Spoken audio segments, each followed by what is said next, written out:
इमाम हुसैन अलैहिस्सलाम की शहादत के बाद आपके सर मुबारक को जिस्म से जुदा कर दिया गया। यजीदी सिपाहियों ने आपके जिस्म पर मौजूद तमाम चीज़ें लूट लीं और इमाम के जिस्म मुबारक को घोड़ों के टापुओं तले रोन दिया गया। रिवायतों से पता चलता है कि इमाम आली मकाम की शहादत के बाद कायनात में तलातुम पैदा हो गया। सयाह आंधियाँ चलने लगी, ज़लज़ला के आसार पैदा हुए, बिजलियाँ कड़कने लगीं, फ़िज़ा में तारीकी छा गई, आसमान सुर्ख हो गया, यहाँ तक कि लोगों ने समझा कि क़यामत करीब है। आप अलैहिस्सलाम का घोड़ा ज़ुलजनाह ज़ख्मी हालत में दौड़ता और हिनहिनाता हुआ खेमों की तरफ आया। बीबियाँ ज़ुलजनाह को देखकर समझ गईं कि इमाम शहीद हो चुके हैं, लिहाजा बीबियों ने गिरिया जारी करना शुरू कर दिया और अपने सर पर खाक मलने लगीं। ये शाम का वक्त था। सूरज सुर्ख कफन पहने अपने कब्र में डूब रहा था। यहाँ यजीदी सिपाही हुसैनी खेमों की तरफ बढ़ने लगे और खेमों में घुसकर लूट मार मचाना शुरू कर दिया। सिपाहियों ने घराने रसूल की औरतों के सरों से चादरें तक छीन ली। सिपाही खेमों को लूटने लगे और फिर उनमें आग लगा दी। ऐसे में ख़वातीन और बच्चे जान बचाने के गर्ज से सहरा के जानिब भागने लगे। अब इस काफ़िला हुसैनी की ज़िम्मेदारी इमाम अली की बेटी और इमाम हुसैन की बहन हज़रत ज़ैनब अलैहिस्सलाम पर था। लिहाजा ज़ैनब ऐसे हालात में यतीम बच्चों, बेवाओं और इमाम सज्जाद को संभालती और दूसरी जानिब गुमशुदा बच्चों को तलाश करती थीं।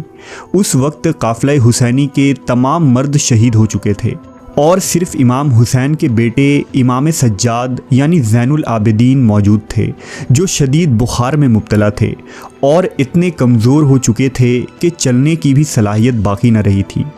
जबकि अहले बैत की ख़वातीन में इमाम अली की 2 बेटियाँ ज़ैनब और कुलसूम, इमाम हुसैन की 3 बेटियाँ सकीना, फ़ातिमा और रुक़ैया, आपकी ज़ौजा रुबाब और आले हुसैन की कुछ कनीज़ें मौजूद थीं।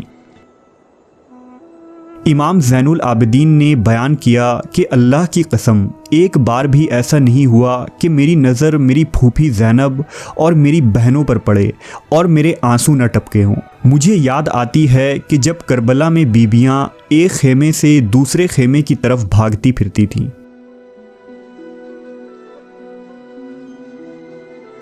जुल्म व जबर की इंतहा ये थी कि इमाम हुसैन की 6 साला बेटी सकीना तक को न छोड़ा गया। रिवायत है कि जब मासूम सकीना खेमे से बाहर आई तो उसके दामन में आग लगी हुई थी। वो बहुत परेशान और बेचैन थी और खूब शोर मचा रही थी। वो अपने बाबा हुसैन को पुकार रही थी। जब शिमर ने सकीना के कानों में चमकते हुए मोतियों वाली बालियाँ देखीं तो उसे बेदर्दी से नोच ली, जिससे मासूम बच्ची के नाजुक कानों से खून बहने लगे। जब सकीना दर्द से चिल्लाई तो जालिमों ने तमाचे मारे, जिससे वो ज़मीन पर गिर पड़ी और आखिरकार फूफी ज़ैनब ने सकीना के कपड़ों पर लगी आग को बुझाया। 11 मुहर्रम के दिन ज़ुहर के वक्त इब्ने साद मलऊन ने यजीदी सिपाहियों की लाशों को दफनाया, जबकि इमाम हुसैन और उनके साथियों के जिस्म मुबारक को सहरा में बिना कफन दफन के यूं ही छोड़ दिया गया।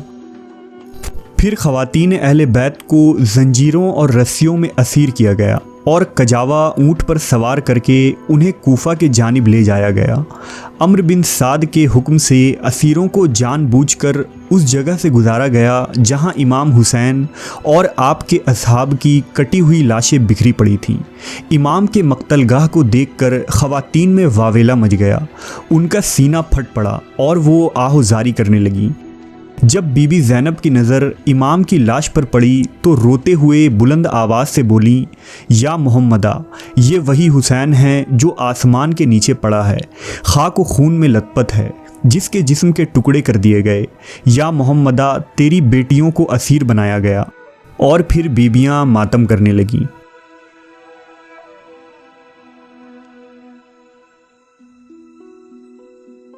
12 मुहर्रम के दिन असीरान करबला का ये काफ़िला कूफा में दाखिल हुआ। मुस्लिम बिन जस्सास बयान करते हैं कि 12 मुहर्रम की सुबह मैं कूफा में मौजूद था और अपने काम में मशगूल था कि अचानक कूफा के अतराफ से शोर व गुल की आवाज़ें आने लगीं। मैं दौड़ता हुआ दारुल अमारा के करीब पहुंचा, जहां लोगों की भीड़ लगी हुई थी। कुछ देर के बाद एक काफिला पहुंचा जो 40 ऊँटों पर मुश्तमिल था, जिन पर औलाद फातिमा सवार थीं। उनमें कुछ बच्चे और औरतें थीं। औरतों के हाथ, पाँव और गर्दनों में तौक व जंजीर जकड़ी हुई थी। एक ऊँट पर इमाम हुसैन का बेटा सज्जाद सवार था, जिसके बदन से खून जारी था। उसकी हालत बीमारी और कमज़ोरी की वजह से इंतहाई दर्दनाक थी। आले मोहम्मद की ये खस्ता हाली देखकर कूफा के लोग सदका की खजूरें और रोटियों के टुकड़े बच्चों की तरफ फेंकते थे, लेकिन हज़रत उम्मे कुलसूम और बच्चे ये कहकर खजूरें वगैरह नीचे फेंक देते कि सदका हम आले मोहम्मद पर हराम है। कूफा के लोग आले मोहम्मद की ये हालत देखकर दहाड़े मार मार कर रो रहे थे। अचानक शोर गुल की आवाज़ें बुलंद होने लगी। मैंने देखा कि दूसरी तरफ से शुहदाए करबला के सर नेज़ों पर सवार लाए जा रहे हैं। उनमें सबसे आगे इमाम हुसैन अलैहिस्सलाम का सर मुबारक था, जो बद्र कामिल की तरह चमकदार और नूरानी था। असीरान करबला का ये लुटा हुआ काफ़िला जब इब्ने ज़याद के दरबार में लाए गए तो इमाम हुसैन के सर मुबारक को इब्ने ज़याद के सामने रखा गया। वो बदबख्त इमाम के सर पर छड़ियाँ मारने लगा। इस कर्बनाक मंजर को देखकर दरबार में मौजूद एक सहाबी के सीने में आग लग गई और वो इब्ने ज़याद को बद्दुआ देकर दरबार से बाहर निकल गए। हज़रत ज़ैनब हक़ीर लिबास में मलबूस ख़वातीन और कनीज़ों के साथ थीं और दरबार के एक कोने में बैठी रो रही थीं। इब्ने ज़याद ने पूछा, ये औरत जो कोने में ख़वातीन के दरमियान है वो कौन है? इस पर किसी कनीज़ ने जवाब दिया कि वो फ़ातिमा ज़ुहरा की बेटी ज़ैनब है। इब्ने ज़याद ने कहा, तमाम तारीफ़ें उस अल्लाह के लिए जिसने तुम्हारे ख़ानदान को रुसवा किया। हज़रत ज़ैनब उससे मुखातिब हुईं और फरमाया, तमाम तारीफ़ें उस अल्लाह के लिए हैं जिसने हमें पैगंबर के ज़रिए नवाजा और हर नापाकी से दूर रखा। फासिक के अलावा किसी की रुसवाई नहीं होती और बदकार के अलावा कोई झूठ नहीं बोलता। इब्ने ज़याद ने कहा, देख लिया कि अल्लाह ने तुम्हारे ख़ानदान के साथ क्या किया। ज़ैनब बोली, अच्छाई के सिवा कुछ नहीं देखा। ये वो लोग थे जिनके मुक़द्दर में अल्लाह ने कत्ल होना करार दिया था और उन्होंने भी इताअत की और अपनी अब्दी मंजिल के जानिब चले गए।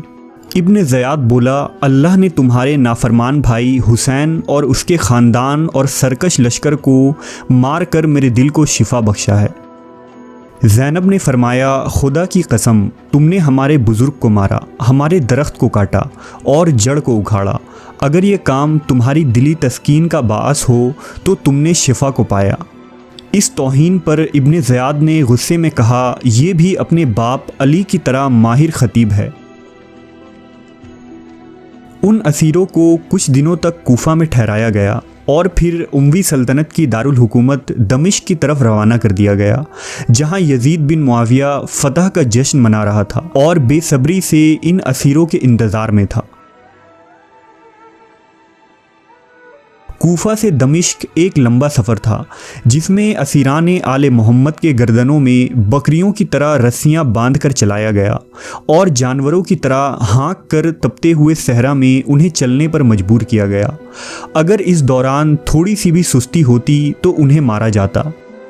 लंबी लंबी मुसाफत को तय करने के बाद जब रात होती तो काफ़िला को खुले सहरा में ठहराया जाता और सुबह होते ही फिर असीरों का ये काफ़िला दमिश्क के रास्ते चल पड़ता। कूफा से शाम तक के इस सफ़र में असीरों पर क्या क्या मसाइब व आलाम ढाए गए और इस कारवान को किन किन मुश्किलात का सामना करना पड़ा, अगर इन मसाइब को तहरीर की जाएं तो सफ़ों के सफ़े भर जाएंगे, लेकिन जुल्म बर्बरियत की ये दास्तान ख़त्म न होगी।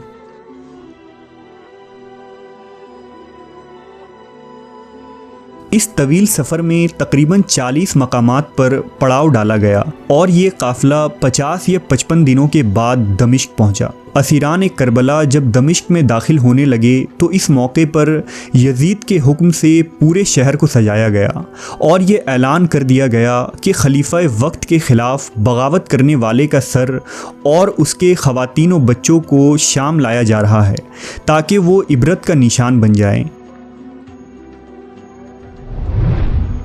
असीरों को बाज़ारों से गुजार कर यजीद के दरबार में लाया गया तो इमाम हुसैन के सर मुबारक को एक तश्त में रखकर यजीद के सामने पेश किया गया। दरबार यजीद में एक बहुत बड़ी महफिल मुनक़्क़द करवाई गई थी जिसमें शामी लोगों की एक बड़ी तादाद मौजूद थी। यजीद इस मौके पर असीरान अहले बैत को रुस्वा करना चाहता था, लिहाजा उस मलऊन ने अपनी छड़ी को इमाम आली मकाम के होंठों और दांतों पर मारते हुए बोला, हमारे खिलाफ उठने वाले सरों का यही अंजाम होता है। ए काश आज बदर में कत्ल होने वाले मेरे आबाओ अजदाद ज़िंदा होते और हाशमियों की ये फरियाद और गिरियाज़ारी को देखते तो वो खुशी से मुझे मुबारकबाद देते कि मैंने बदर में मारे जाने वालों का इंतकाम लिया है। इस मौके पर अली की शेर दिल बेटी ज़ैनब खड़ी हुई और आपने यजीद से मुखातिब होकर एक तवील खुतबा इरशाद फरमाया, ए यजीद, क्या तू समझता है कि तूने आले मोहम्मद को रस्सियों और जंजीरों में जकड़कर दर बदर फिराने से खुदा के बारगाह में सरफराज हुआ है और हम रुसवा हुए हैं। आज तू अपनी ज़ाहरी फ़तह की खुशी में सरमस्त है। क्या तूने खुदा का ये फरमान भुला दिया है कि हमने उन्हें जो मोहलत दी है वो उनके लिए बेहतर है, बल्कि हमने उन्हें इसलिए ढील दे रखी है कि वो जी भर कर गुनाहों में इजाफ़ा कर लें और उनके लिए खौफनाक अजाब मुकर्रर हो चुका है। ए तलक़ा के बेटे, तूने औलाद रसूल के खून में अपने हाथ रंगीन किए हैं। अब तेरे दिन सिर्फ गिनती के रह गए हैं। हम अपनी मज़लूमियत अपने खुदा के सामने पेश करते हैं और हर हाल में उसकी इनायत और अदल व इंसाफ पर हमारा भरोसा है। हज़रत ज़ैनब ने एक तवील खुतबा दिया और यजीद और उसके दरबारी खामोशी से सुनते रहे। ये खुतबा नहायत ही फसीह व बलीग था। गोया इस खुतबे में इमाम अली की बुलंद आवाज़ और जुर्रत व बहादुरी की रूह मौजूद थी। खुतबा के ख़त्म होने तक यजीद पसीने से सराबोर हो चुका था और वो खौफ से काँप रहा था। इस खुतबे ने यजीद की सल्तनत और अमारत की बुनियादें हिला दी और खुद उसके दरबार में मौजूद अहले शाम उसके ख़िलाफ़ हो गए। बीबी ज़ैनब का ये खुतबा ही था जिसने बाद में मुख्तार सख्फ़ी और तवाबीन का इनकलाब लाया। बहरहाल कुछ दिन यजीदियों ने असीरों को दमिश्क में ठहराए रखा और फिर उन ख़वातीन को सवारियों पर सवार करके मदीना पहुंचा दिया गया।